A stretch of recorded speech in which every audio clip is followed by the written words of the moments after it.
واللہ خیر الرازقین، رزق دینے والا اور بہتر دینے والا میرا رب کریم ہے۔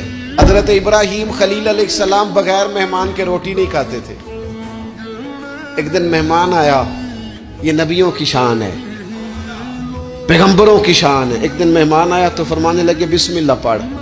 وہ کسی اور نظریے کا تھا، نہ پڑھ سکا، فرمانے لگے جا کہیں اور روٹی کھا لے اگر نہیں پڑھتا۔ اٹھ کے چلا گیا تو رب کریم نے فرمایا خلیل کتنی عمر ہو گئی اس بندے کی؟